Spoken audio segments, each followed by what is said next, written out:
Hi everyone, Petrik here. So for today's video, I will be talking about all the books that I'm going to read in the month of August. Well, my plan anyway, and I think this month it is time to include some ambitious reading, even though I will probably fail getting around to them. But again, I want to try reading them, especially because I've been getting a lot of comments about them anyway. So yeah, the first book that I'm going to finish, my plan is definitely Shadows Upon Time by Christopher Ruocchio. This is the seventh and the final book in the Sun Eater series. Again, I couldn't make the time to read this one last month because I was busy finishing The Strength of the Few by James Harrington, which I finished already by now. And yeah, it is amazing. I'm still thinking about how to review that book without giving any spoilers about the first book. But if you want to know my super brief thoughts, it is an absolutely incredible and complex reading experience, and it is definitely my favorite fantasy book of the year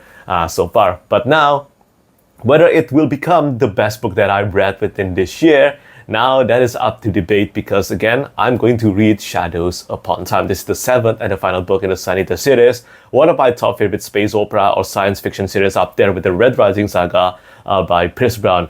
And yeah, this is the time to read the conclusion to Hadrian Marlowe's story. I am incredibly excited about this, and I'm incredibly excited to find out whether this will end up being my favorite book of the entire series so far. Well, the entire series, because my favorites right now, if I have to choose, it will be Demon in White and also Kingdoms of Death, which is the third and the fourth book in the Sun Eater series. I think those two are the peak of the Sun Eater, even though I pretty much love every book in the Sun Eater series. So yeah, it is time to find out how Shadows Upon Time will go down. And then after that, I will probably read another conclusion to another sci-fi series, and it is The Rise of Endymion by Dan Simmons. So yeah, I'm a bit conflicted about the previous book, which is Endymion.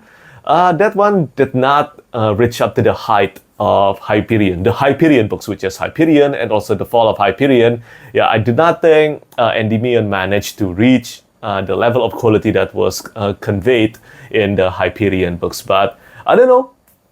Maybe The Rise of Endymion will actually conclude the entire series satisfyingly. It might end up connecting all the story arc that was laid in the Hyperion books and also Endymion, and then tie them all together. That's my hope anyway, because there were definitely some time elements involved or hinted in Endymion and, well, honestly, the Hyperion books as well. I don't think that's a spoiler, but you know what? Yeah, the element is there, and I look forward to reading The Rise of Endymion, and fingers crossed this will reach the high quality of the Hyperion books. And then after that, I probably will start a new series, and this is the first book in the series called the Eternal Path Trilogy, and this is the Raven Scholar by Antonia Hodgson. So yeah, this one, ever since I found out about this, I actually found out about this through an illustrator, an artist that I have worked with on the Green Bone saga, and that is Charis Loki. Okay, so yeah, when I talked to Charis, she mentioned how much she were excited about reading the Raven Scholar, and you know what? I decided to take a look and also read the blurb, and back then there was only the cover reveal. I don't think there was the advanced reading copy of the Raven Scholar yet. I remember this was back in March, and then I read the premise, and instantly I was hooked. And yes, I will have to read this murder mystery epic fantasy novel. I have talked about the Raven Scholar plenty of times on my YouTube channel, and I think after I'm done with reading Shadows Upon Time and also The Rise of Endymion, I think I would love to tackle the Raven Scholar. And this is the gorgeous edition gifted to me by Illumicrate. Thank you so much to Illumicrate for sending me a copy of this one.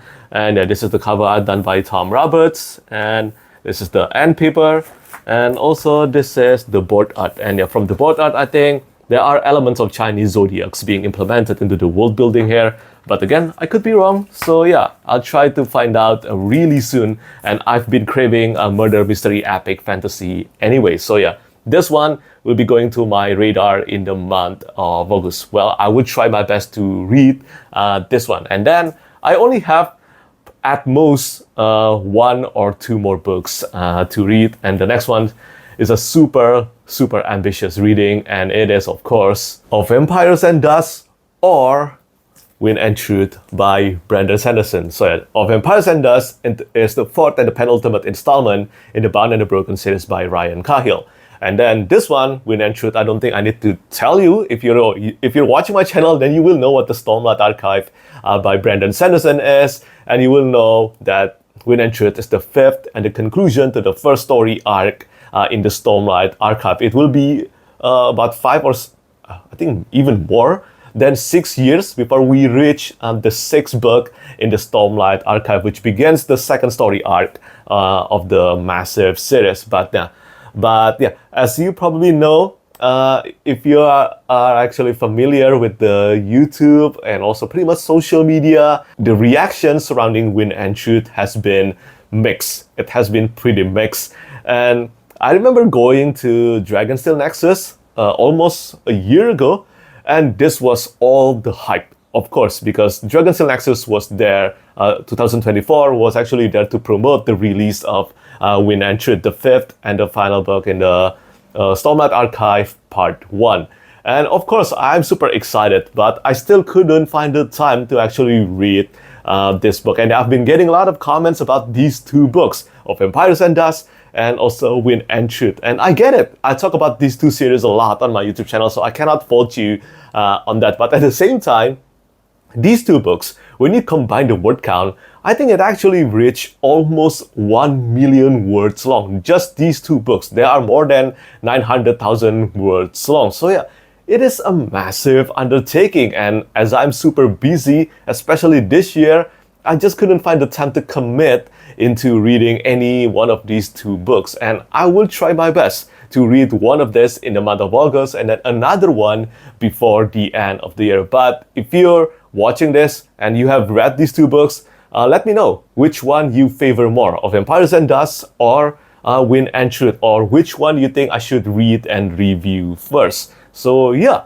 that's pretty much all the books that I want to read in the month of August. And if I have some time, I think I will try to read Dungeon Crawler Car by Matt Dinniman. This is another book that I actually want to read last month, but then I got the notification that the physical hardcover that I've been waiting since last September is finally on the way to my place. So yeah, I'm going to wait for that one because that hardcover, that Kickstarter hardcover edition, contains several illustrations being done by Luciano Fleitas. Luciano Fleitas is the illustrator behind the self-published fantasy edition of Dungeon Crawler Car by Matt Dinniman. So yeah, I want to read Dungeon Crawler Car using this edition, and yeah, it will be here in the month of August again.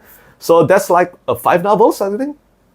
1, 2, 3, yeah, 5 novels that I plan to read in the month of August. And of course, with the appearance of Wind and Truth and also Of Empires and Dust, if I actually get around to reading any one of these, then of course these reading plans will, well, it will be super messed up. But if I don't read any one of these two, then I know I'll be able to read Shadows Upon Time, Rise of Endymion, The Raven Scholar, and also Dungeon Crawler Car within this month. So yeah, I guess I will try to see what my reading mood decides. And as far as manga goes, there's only one manga series that I want to read in the month of August, and that is Gachiakuta. Yeah, Gachiakuta, I've read 3 volumes, I think, last month, before the end of last month, and it's so cool. The art style, the gravity is just so stylish, and I love everything about the art design and also the art direction. The world building is pretty cool, and I think one of the things that fascinates me the most, even though this is technically like a revenge story and also a found family story, which is very common in many shonen manga, but the magic system or the power system here, it sounds super interesting to me. And for me, as a person who actually like to take care of my stuff, and the magic system or the power system in Gachiakuta basically requires the characters to care about an object or belonging to them for quite a while, and then those belongings will contain a literal soul, and you can use the power that is contained within each object, even if it's something that you think mundane, such as mop, also pen, umbrella, and yeah, it sounds so fun, and yeah, I plan to read the entire Gachiakuta manga up to the end. Well, not to the end because the manga is still ongoing, but up to the latest chapters. So yeah, that's my ambitious reading plan for the month of August. And I remember I used to actually plan 10 novels and also manga in my monthly reading month. But that is mission impossible for me now. It's just impossible, unfortunately. And seriously, if some of you think that I read fast, you should see some of the books that Book Talker and also Bookstar Grammar read within a month. They can read like 20 to 30 books within a single month. I don't think I have read 30 books within this year, I think. But yeah, that's how insane some people are at reading. And yeah, compared to them, I'm really a slowpoke. So yeah, but anyway, these are all the books that I plan to read within the month of August. Again, do tell me which books you think I should prioritize in my reading this month. And of course, tell me which books you plan to read within this month. As always, I just want to say thank you so much for watching. And as always, thank you so much for your support. Bye-bye. Lastly, I want to say thank you so much once again to all my patrons who keep on supporting me.